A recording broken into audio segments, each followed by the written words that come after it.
Tapi pada zaman dulu ya tradisi itu memang sering terjadi. Bahkan bukan untuk orang tua aja sih yang katanya anak-anak yang bandel, istri atau suami yang mungkin selingkuh atau membuat kesalahan yang sudah fatal akan diletakkan di sana. Misteri, sejarah, mitologi, peristiwa horor.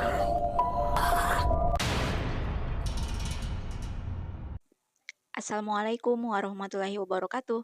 Hai, ketemu lagi nih dengan channel aku. Terima kasih ya kalian sudah klik video ini. Semoga kalian semua sehat walafiat ya. Teman-teman, di video kali ini aku akan membahas nih tentang kisah misteri hutan Aokigahara yang memiliki sejarah dan legenda, bahkan menyimpan peristiwa yang terjadi pada abad ke-9 yang sampai sekarang dikenal sebagai lautan pohon paling terpopuler kedua di dunia dalam sejarah. Nah, kalian penasaran dengan ceritanya? Simak ceritaku sampai habis ya.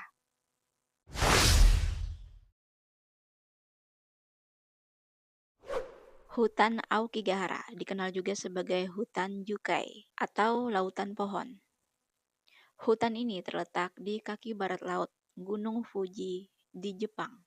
Hutan Aokigahara ini teman-teman berusia sekitar 1200 tahun dan tumbuh di atas lahan yang mengering akibat letusan Gunung Fuji pada tahun 864 Masehi. Hutan Aokigahara ini teman-teman terkenal secara global dan dijuluki hutan untuk bunda.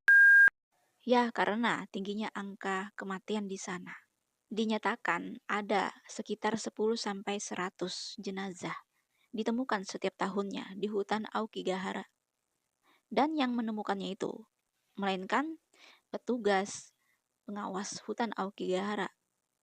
Bahkan para pengunjung teman-teman. Gak sedikit mereka menemukan para jenazah di sana. Entah yang baru, entah yang udah bermalam. Dan mereka melaporkan ke petugas hutan Aokigahara untuk diproses, ya untuk dipindahkan ke tempat lain. Karena banyak banget kasus kematian yang disengaja di hutan Aokigahara itu. Pemerintah Jepang pun berusaha untuk menekan angka kematian di sana. Biar semakin sedikit, bahkan gak ada lagi gitu loh. Dengan cara memasang puluhan bahkan ratusan papan peringatan dengan nomor hotline sebagai tanda untuk meminta pertolongan. Dan di papan-papan itu banyak banget kata-kata, bahkan motivasi untuk menyadarkan orang-orang yang sedang putus asa. Dan kata-kata itu bermacam-macam. Setiap papan itu nggak sama. Lebih ringkas lagi, kata-kata papan di sana itu kebanyakan mengingat agar mereka ini sadar, ingat anak, ingat keluarga di rumah, ingat masa lalu, ingat yang bahagia-bahagia, ingat waktu masa kecil, dan sebagainya teman-teman. Agar mereka ini mengurungkan niat mereka dan menelpon tuh nomor hotline yang sudah tersedia di sana untuk dikeluarkan atau minta ditemenin gitu loh. Sampai-sampai popularitas hutan ini dikaitkan dengan beberapa karya dari novel, dari buku, dari majalah, bahkan difilmkan teman-teman. Karena semuanya itu dari kisah nyata yang terjadi di hutan Aokigahara ini. Kondisi hutan di Aokigahara itu teman-teman berkontribusi pada misteri dan nuansanya itu sangat mencekam. Pepohonan di hutan Aokigahara itu tumbuhnya itu sangat rapat, nggak ada sama sekali celah sedikit pun. Sampai-sampai dinamakan lautan pohon ya karena tumbuhnya pohon-pohon di sana itu begitu sangat rapat, dempet banget gitu. Dan semuanya itu sangat lebat. Sampai-sampai sinar matahari pun sangat susah masuk. Ayo bayangin coba. Dan pada siang hari, keadaan hutan Aokigahara pun sangat gelap. Kalau orang memasuki hutan Aokigahara, mereka itu perginya siang tuh. Dan kalau sudah mereka masuk ke dalam hutannya, mereka tuh sampai berpikir, wah, apakah ini sudah malam? Padahal itu masih siang. Cuma gak ada sama sekali celah-celah kayak sinar matahari masuk atau penerangan dari siang itu gak ada. Sangat-sangat nyaris gak kelihatan. Sehingga hanya kegelapan aja di hutan itu. Selain itu, di hutan itu juga sering berkabut. Dan kabutnya itu sangat tebal. Jadi walaupun jarak pandang kita agak dekat, tetap nggak kelihatan. Selain itu teman-teman, aura hutan Aokigahara itu bisa membuat para pengunjung bakal merinding. Ya, karena aura mistisnya itu sangat kental. Apalagi saat cuaca lagi hujan atau lagi rintik-rintik ya. Cuacanya itu begitu sangat dingin. Ditambah lagi suasananya, terus anginnya, ya, dan pohonnya itu ya bersautan gitu, saling bergesekan. Dan keadaan itu menambahkan suasana semakin horor. Selain itu teman-teman, tanah di hutan Aokigahara itu sangat susah untuk digali. Ya, sangat keras banget. Tanahnya itu berbeda dengan tanah-tanah seperti tanah biasa kayak tanah liat atau tanah apapun. Dan tanah itu dinyatakan adalah sebagian besar dari batu vulkanik, dari bekas letusan Gunung Fuji. Dan itu sangat keras banget. Tapi anehnya itu tumbuhan itu bisa tumbuh loh di situ. Bahkan lebat. Saking tanahnya itu keras, teman-teman. Dan pohon-pohonnya itu sangat lebat, berdempetan gitu. Jadi di sana itu sangat susah sinyalnya. GPS ataupun sinyal itu memang sangat susah untuk ditemukan. Mereka tuh ingin nelpon tuh di nomor hotline yang ada di papan peringatan itu, tapi kebanyakan nggak nyambung karena nggak ada sinyal gitu loh. Nggak ada sama sekali celah untuk tembus keluar.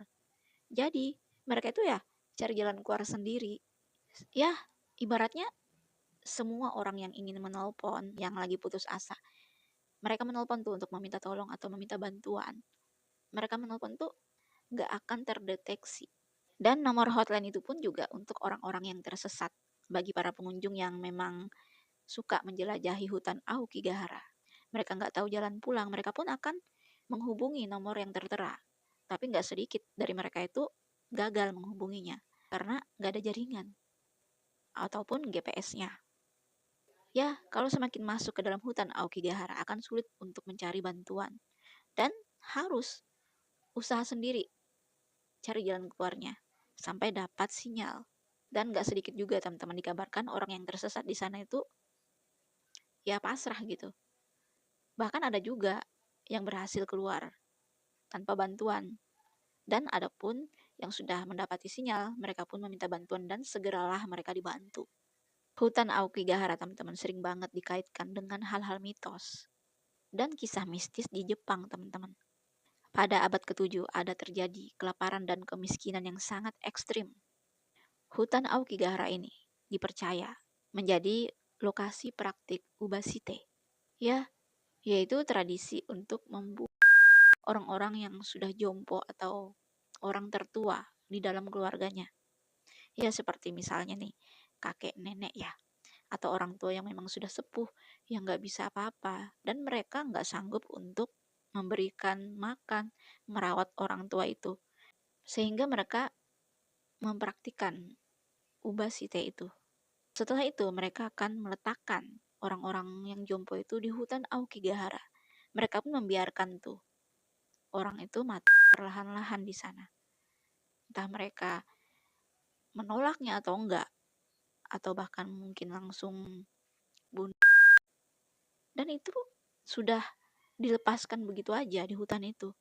Tapi pada zaman dulu ya tradisi itu memang sering terjadi. Bahkan bukan untuk orang tua aja sih yang katanya anak-anak yang bandel, istri atau suami yang mungkin selingkuh atau membuat kesalahan yang sudah fatal akan diletakkan di sana.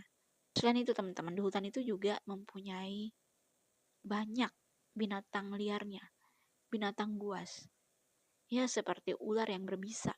Ada juga cerita mistis atau cerita legenda di hutan Aokigahara itu. Cerita ini sudah turun-temurun dari masyarakat Jepang.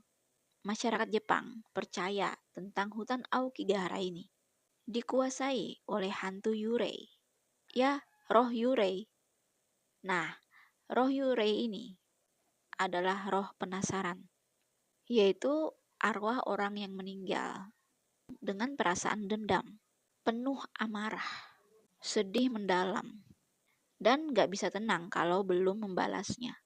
Konon teman-teman, arwah-arwah roh Yurei memanggil orang-orang yang akan di hutan Aokigahara. Bahkan menarik mereka agar segera melakukan hal itu. Jadi bisa gitu loh mengikuti roh Yurei. Bahkan dinyatakan roh Yurei ini juga membantu orang-orang yang akan mengakhirinya dengan cara menakuti, dengan cara mengingat yang hal-hal negatif agar mereka ini cepat-cepat melaksanakannya. Ya, istilahnya roh Yurei ini merasuki pikiran orang-orang yang sudah putus asa itu. Dan di hutan Aokigahara itu juga teman-teman sering dilakukan ritual. Ya, para petugas di sana melakukan hal itu. Hal itu pun dilakukan di dekat mayat atau jenazah orang-orang yang mengakhiri. Setelah petugas itu menemukan mayat-mayatnya, petugas pun langsung melaksanakan ritual. Mereka pun akan menemani jenazah-jenazah itu semalaman sampai siang hari atau pagi hari. Setelah itu, mayat itu akan dibawa keluar dari hutan Aokigahara. Jadi mereka itu akan dimakamkan di tempat lain atau bahkan mungkin dikremasi. Dan hal itu juga sudah menjadi hal biasa. Bahkan terdapat beberapa mayat dan mereka pun dikremasi bersama dan dikubur dalam satu liang lahat. Saking seringnya teman-teman, banyaknya hal itu terjadi, masyarakat pun turun tangan dan membantu pemerintah untuk mencegah nih orang-orang yang putus asa untuk melakukan hal itu. Bahkan masyarakat biasa yang tinggal di sekitar hutan Aokigahara pun melakukan patroli. Ya, patroli rutin. Dan petugas Aokigahara pun melakukan hal itu. Mereka pun berharap untuk menemukan orang-orang yang sudah terlihat putus asa untuk dicegah agar jangan melakukan hal itu. Mereka pun menelusuri hutan Aokigahara secara sip-sipan, secara ganti-gantian, entah pagi, siang, malam. Dan mereka melakukan hal itu berpencar gitu loh. Agar mereka tuh bisa menemukan orang-orang yang berniat bunuh. Tapi nggak jarang teman-teman dari mereka yang melakukan patroli. Mereka itu sering menemukan mayat yang masih hangat, yang masih baru. Dan mereka seperti kecewa juga karena terlambat gitu loh. Mereka pun kalah dengan orang-orang yang memang sudah niatnya seperti itu. Dan gak sedikit juga mereka menemukan orang-orang yang sudah putus asa itu dicegah tuh dan mereka diberikan peringatan, renungan, motivasi, mereka pun diberikan semangat dan mereka pun langsung sadar dan memutuskan untuk tidak melakukan hal itu. Ya, mereka mengurungkan niatnya. Walaupun hutan Aokigahara itu menyimpan kisah yang sangat kelam dan peristiwa yang sangat mengerikan. Tapi hutan itu mempunyai sisi keindahan, teman-teman. Dan gak sedikit juga para pengunjung suka berkunjung di sana bukan sekedar untuk mencari jenazah atau apa gitu, tapi mereka senang dengan keindahan hutan Aokigahara itu. Karena menurut mereka unik gitu loh. Mereka pun juga, para pengunjung juga suka pergi berkunjung ke bebatuan dan juga goa-goa yang terbentuk secara alami. Karena vulkanik dari letusan gunung Fuji itu teman-teman. Di sana juga teman-teman terdapat gua-gua lahar, gua-gua es, dan gua angin Fugaku. Bahkan banyak juga binatang-binatang langka di hutan Aokigahara itu yang menarik. Sehingga gak sedikit juga para pengunjung itu menginap di hutan Aokigahara hanya untuk melihat suasana keindahan di sekitarnya. Mereka pun mendirikan tenda dan berhari-hari teman-teman. Mereka bermalam di hutan Aokigahara. Selain itu nggak sedikit juga sih banyak yang menguji nyali di hutan Aokigahara itu. Ya, mereka ingin merasakan langsung hal-hal mistis di hutan Aokigahara. Bagaimana teman-teman menurut kalian tentang cerita misteri hutan Aokigahara? Jika kalian memiliki cerita tambahan, kalian komen di bawah ya. Nah, sampai di sini dulu ceritanya. Sampai jumpa lagi dengan cerita menarik berikutnya. Dadah!